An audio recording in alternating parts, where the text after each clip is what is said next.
저희가 이제 고령 사회로 접어들면서 네. 변실금이 문제가 되기 시작합니다. 그래서 80세 이후에는 보통 3분의 1 이상이 변실금의 경우를 당한다고 되어 있거든요.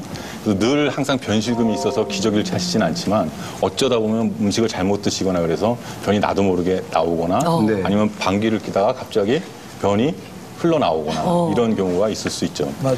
가장 큰 원인은 노화가 있을 수도 있고, 두 번째는 항문 수술이나 이런 것을 통해서 이제 관략근의 손상이 조금 있었을 경우가 있고, 여성분에게 있어서는 그 분만 시에 어느 정도 산도를 통해서 아기가 나오면서 항문 관략근에 어떤 영향을 줘서 좀 찢거나 이러는 수가 있거든요. 네. 그래서 완전하게 회복이 되지 않고 있는 경우에서는 나중에 항문의 힘이 좀 떨어지는 증상을 볼 수가 있습니다.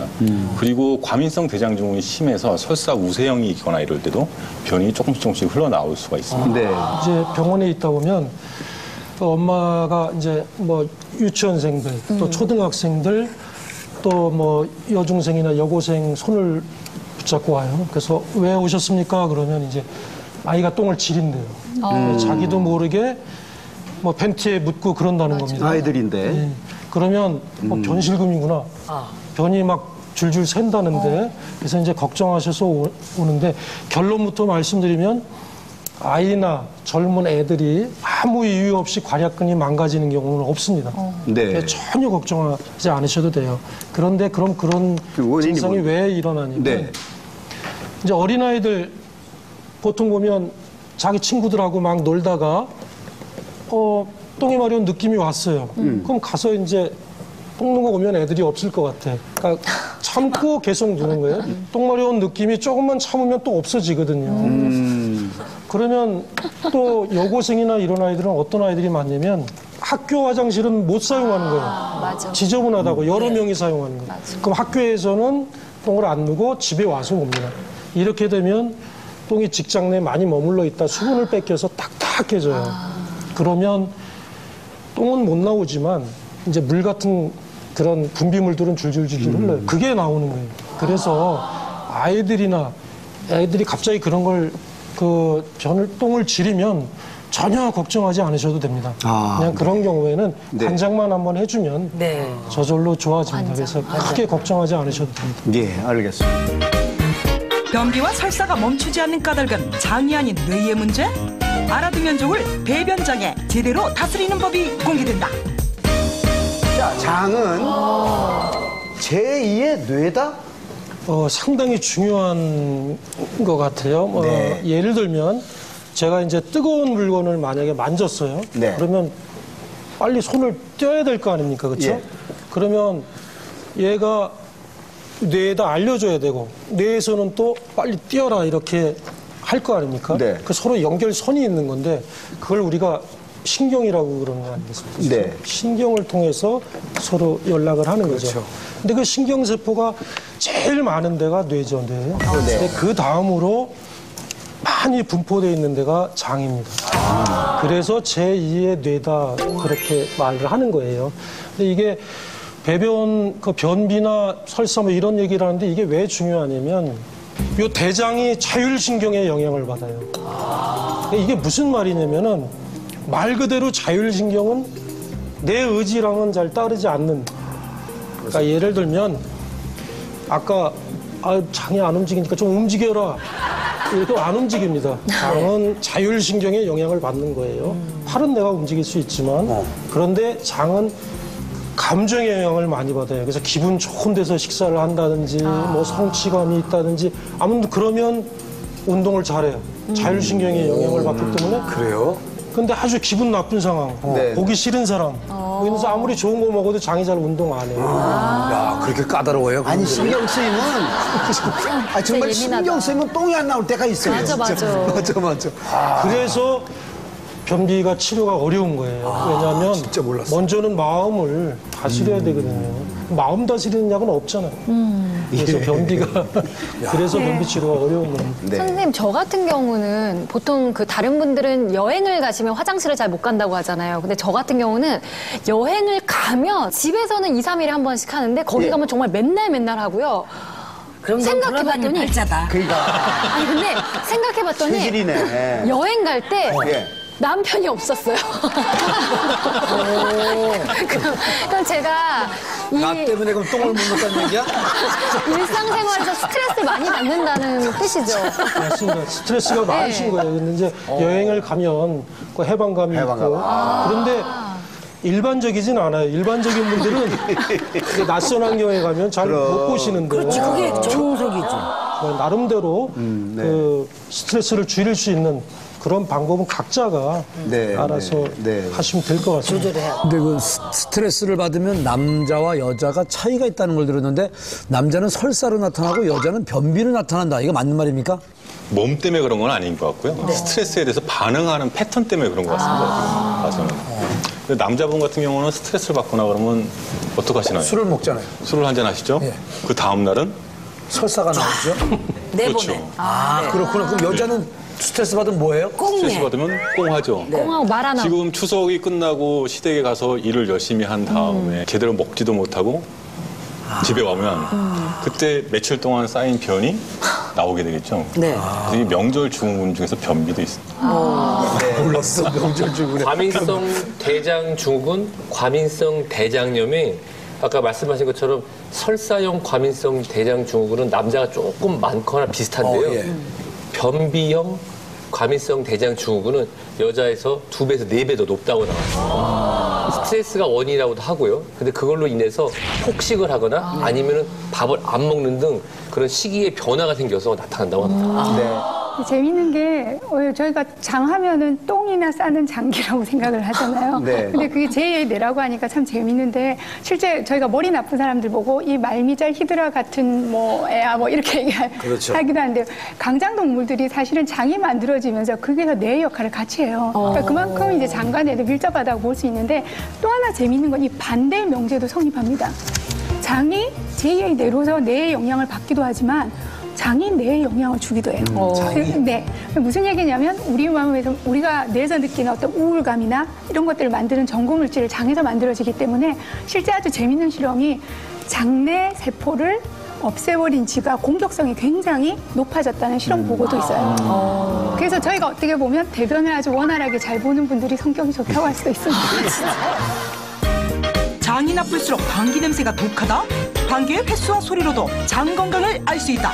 알쏭달쏭한 방귀의 모든 것을 알아본다. 방귀 냄새가 톡할수록 장이 나쁘다. 똥과 가장 밀접한 게 바로 방귀. 방귀 잦으면 똥 나온다 그러니까. 저 같은 경우는 이제 아무래도 아이랑 남편이 좀 비교가 되는데 같이 똑같은 걸 먹는데도 네, 네. 아이는 전혀 냄새가 나지 않아요. 네. 근데 남편은 정말 사람으로서 낼 수 없는 그런 냄새가 나요. 자다가 제가 방귀 뀌면요. 아들하고 깨가지고 이건 정말 나가요. 방귀. 생명을 위협할 정도의 냄새예요. 세수방경 봐. 그래서 문을 열어놓지 않으면 제가 아이 건강이 너무 걱정이 되는 거예요. 그 정도로. 그래서 제 생각에는 뭔가 연식이 좀 오래돼서 부부지간에 앉아서요. 네. 자기가 끼는 건 향기롭고 남편이나 마누라가 끼는 거는 서로 막 정말 남의 이래도 방귀 되는 거야 뀌다 이러는데 그러지요. 네. 사실 제가 알기로는 그 방귀의 냄새가 나는 것은 크게 건강과는 관계가 없다. 이게 음식물, 먹는 음식물 종류에 따라서 틀려요. 그렇죠. 그래서 그냥 이제 들어오시면서 뭐 내가 대장암이나 나쁜 병 있는 거 아니냐 그렇게 말씀하시는 분들 계신데 그거와는 큰 상관이 없습니다. 그러면 네. 아까 또 질문하신 것처럼 왜 그럼 똑같은 걸 먹는데 틀리냐? 그거는 똑같은 걸 먹어도 장내 환경은 서로 틀릴 수가 있어요. 아까 제 장을 썩었다는 거예요? 아까 장내 세균 얘기했잖아요. 장내 세균. 네, 예. 그래서 그런 것도 틀릴 수가 있어요. 냄새는 그렇게 질병하고는 큰 문제가 없습니다. 방귀에 대해서 잘 이해를 하시면 돼요. 우리 직장에는 대변을 저장을 하겠죠. 이걸 이렇게 저장을 해줘서 해야 되는데 저장소가 있으면 대변을 저장하다 보면 그 안에 가스가 생기게 되겠죠. 네. 그러면 압력이 점점 팽창을 한단 말이에요. 그럼 이 똘똘한 장이 어떤 일을 하냐면 참 신기하게도 대변은 그대로 가지고 있고 이게 압력이 올라가면 가스만 살짝 배출을 해주는 거예요. 그게 방귀가 되는 건데 이걸 바로 수용성 이완 능력이라고 그래요. 이게 좋은 사람은 변을 좀 오래 봐도 괜찮은 거고 나쁜 사람은 자주 보게 되는 건데 실제 방구의 횟수는 13번 정도라는 통계는 나와 있어요. 하루에 13번 정도. 그런데 꼭 그걸 매일 필요 없이 너무 자주 본다고 생각하면 어떻게 이해하시면 되겠어요? 이게 압력이 자꾸 차오른다는 얘기죠. 그럼 어떻게 보면 내가 배변 보는 시간에 제대로 못 보고 있나를 연관시켜서 한 번 정도 생각해 주시면 될 문제인 거죠. 근데 냄새는 그렇다 치고 일단 소리가요. 일단 저희 아이는 참 예쁘게도 소리 없이 해요. 근데 저희 남편은 정말 소리가 막 이런 소리가 나요. 진짜 정말 나는 소리가 큰 게 건강한 거 아니에요? 어유 그럼요. 그렇죠. 저도 그렇거든요. 네. 사실 소리를 갖고 소리가 크면 건강하다 아니면 큰 병 있다 이런 얘기를 하신 게 있는데 휘파람을 불면 이 베르누의 법칙이 있습니다. 네. 일정한 압력을 공간에 불어넣었을 때 빠져나가는데 그 소리나 속도를 보는 거거든요. 이게 좁아지게 되면 소리가 좀 더 가늘고 길고 세게 나오는 게 사실인데요. 치질이라든지 아니면 안쪽에 직장 쪽에 어떤 큰 덩어리가 있어서 질환이 있는 것이 아니라고 하면은 네. 사실상은 이 직장과 대장의 압력이 즉 근육 운동이 잘 이루어지기 때문에 소리가 큰 경우에는 대부분 건강하다. 조영우 씨 같은 경우는 부인 사랑을 갖다 알리기 위해서 일부러 힘을 주시는 거죠. 복부에다가 내가 건강하다. 아내가 막 놀라고 막 그러면 재밌어요. 그래서 제가 너무 재밌는 거예요. 차라리 똥을 싸라지. 근데 방구도 자기 의지대로 지금 조영구 씨처럼 하나, 둘, 뿡! 이런 사람이 있고 자기도 모르게 삘삘삘삘 새는 사람이 있고 이것도 문제 있는 거 아닙니까? 네, 그건 가스 실금이라고. 가스 실금. 네. 별 실금이 나 있네. 변실금이 있고 이제 밑에 가스 실금이라고 있는데요.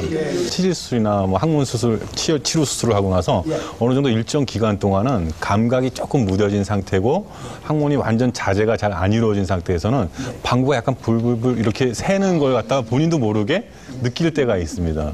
근데 자칫 이제 운동을 하면서 좋아지기는 대부분 다 좋아지게 됩니다. 그래서 이럴 때 가스 실금이라고 하고 원인은 출산 시에 분만 손상이 있었을 경우, 그다음에 항문에 어떤 문제가 있었을 경우, 그다음에 직장이나 그 대장에 염증이 있었을 경우, 그다음에 과민성 대장 증후군이 있을 경우 등으로 볼 수가 있습니다.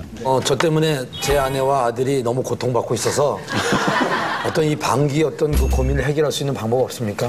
사실 음식만 잘 선택해도 방귀를 많이 줄일 수가 있습니다. 껌 씹는 거 좋아하시죠? 네. 사탕 좋아하시죠? 네. 껌 씹고 사탕을 쪽쪽 빨 때 공기가 같이 들어가서 방귀의 원인이 됩니다. 아, 그래요? 그리고 맥주 한 잔도 좋아하시지만 청량음료 시원하게 딱 콜라 사이다 쳐 탄산. 바로 와이프랑 애를 쫓아낸 방구의 원인이 됩니다. 바나나도 굉장히 장에 좋지만 이게 잘 익은 바나나가 아닌 경우에는 또 방구가 더 많이 나올 수도 있고요. 양배추도 우리가 허브찍어 먹는 경우에 또 방구를 만드는 경우도 있고 우리가 몸에 좋다고 하는 채소들도 방귀가 많으신 분들은 좀 조절해서 드시는 게 좋겠습니다. 설사를 하루에 한 10번 해서 배도 마사지도 해보고 엉덩이를 살짝 양쪽으로도 벌려보고 양변기 위에 쭈리까지 앉아봤는데 각 분야 3인의 의사가 제안한 쾌변을 부르는 궁극의 식품, 그리고 부인의 체험단을 통해 알아본 쾌변 식품의 진짜 효능. 쾌변을 부르는 1등 식품은 과연? 우와, 이거 뭐야? 지금 바로 공개한다. 우리 주변에 변비 설사 때문에 고생하시는 분들이 정말 많습니다. 그런 분들을 위해서 선생님들이 제안하는 식이섬유가 정말 많이 들어가 있는 식재료들이 이 안에 있습니다. 여러분 지금부터 주목하시기 바랍니다. 먼저 남호탁 선생님이 우리에게 제안한 변을 잘 볼 수 있는 식이섬유 제 식재료는 바로 하나, 둘. 네. 고구마하고 배. 고구마에 식이섬유가 많은 건 아시잖아요. 네.